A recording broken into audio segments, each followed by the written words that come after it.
Lesson number 3 है class 11 chemistry में, तत्वों का वर्गीकरण और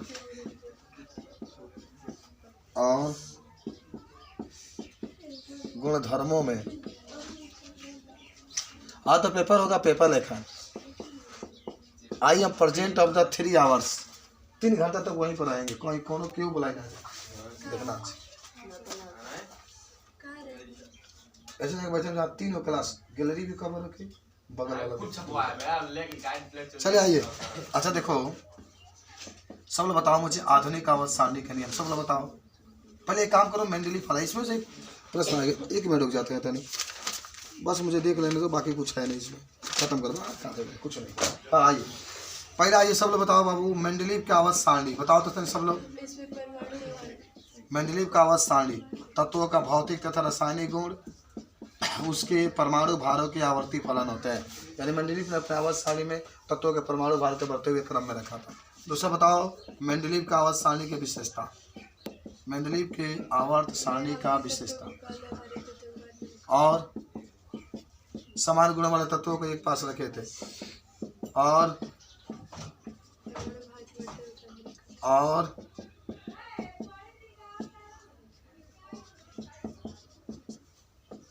उसके बाद आपको पढ़ना है आधुनिक आवर्त सारणी। उसके बाद से आधुनिक आवर्त सारणी के गुण। ये तो नियमों कुल इसी में है, किसी में दूसरा पाठ में अपवाद के नियम बोहर का इसी में है ना, देख लेना। क्वांटम संख्या किस में है? इसमें नहीं है, दूसरा अलग है। किसी ना ये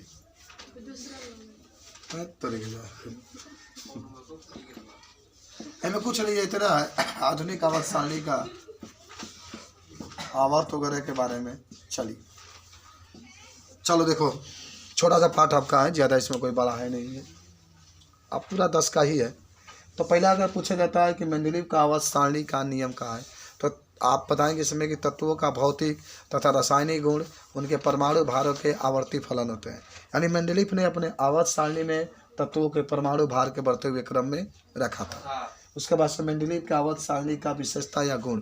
पहला कि मेंडलीव ने अपने आवर्त सारणी में तत्वों के परमाणु भार के बढ़ते हुए क्रम में रखा था। सब लोग याद आना चाहिए, मेंडलीव ने अपने आवर्त सारणी में तत्वों के परमाणु भार के बढ़ते हुए क्रम में रखा था। दूसरा, मेंडलीव ने अपने आवर्त सारणी में हल्के तत्वों को पहले रखा था, भारी तत्वों को बाद में रखा था। तीसरा, मेंडलीव ने अपने आवर्त सारणी में समान गुणों वाले तत्वों को एक पास रखने का प्रयास किया था। चौथा, मेंडलीव की आवर्त सारणी में 12 क्षैतिज पंक्तियाँ थी और 9 ऊर्ध्वाधर पंक्तियाँ थी। याद है ना, 12 को क्षैतिज पंक्ति थी और 9 को ऊर्ध्वाधर पंक्तियाँ थी। चलो तीसरा आ जाओ, मेंडलीव की आवर्त सारणी का महत्व। याद है, मेंडलीव का आवर्त सारणी का प्रयोग करके हम लोग किसी भी तत्व का परमाणु भार ज्ञात कर सकते हैं, क्योंकि नियम उसी पर है, उसी पर नियम है। तो मेंडलीव का आवर्त सारणी का प्रयोग करके हम लोग किसी भी तत्व का परमाणु भार ज्ञात कर सकते हैं। पहला इसकी विशेषता हो जाएगी। पहला ये जान के मेंडलीव का आवर्त सारणी का प्रयोग करके किसी भी तत्व का परमाणु भार ज्ञात कर सकते हैं। दूसरा, मेंडलीव का आवर्त सारणी का प्रयोग करके तत्वों के बारे में हम लोग अध्ययन भी कर सकते हैं, कौन तत्व का कैसा है। और तीसरा है कि मेंडलीव का आवर्त सारणी का प्रयोग करके हम लोग नए तत्वों का खोज भी कर सकते हैं। देखो मुझे जवानी याद है, तो आपको भी याद होना चाहिए। ठीक है, आए या ना आए, लेकिन कहीं भी कोई पूछे आपको जानकारी होना चाहिए, क्योंकि you are a great student and all student is going for the business and job in the life, because the life is the very greatness and life is very best for you. You does not look that your paper is a very weak of the physics.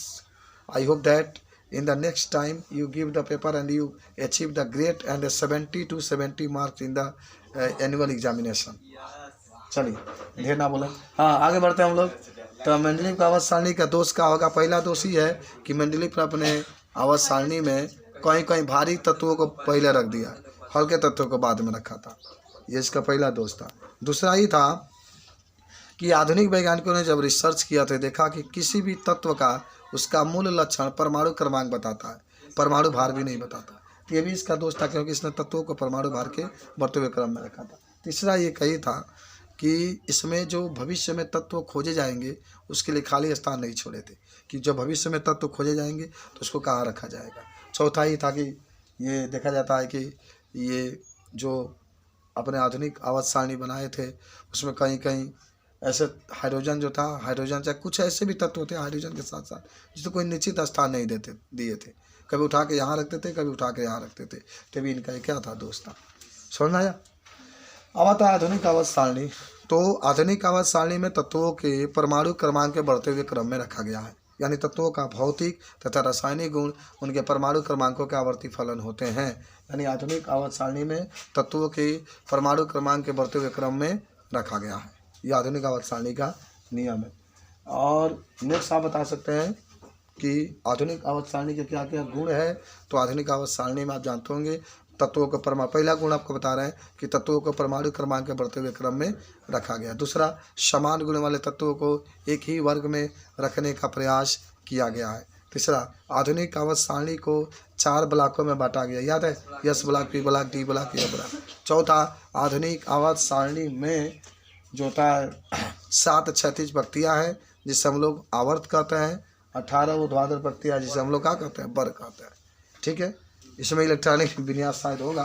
बुहर का थी अपवाल का नियम इसी में है, अपवाल का नियम इसी में है, या दूसरा लेसन में जो भी है सर इसमें नहीं है। चलिए, तो इसमें इतना जानकारी आपको रखना चाहिए। कोई तत्व है इलेक्ट्रॉनिक विन्यास करके उसका आवर्त उसका वर्ग बताना है, तो मैंने बताया कि यस होगा या तो पी होगा या तो डी, और आपसे इसी हिसाब कर सकते हैं, बता सकते हैं। ठीक है, चलिए अगला बात नेक्स्ट पार्ट में।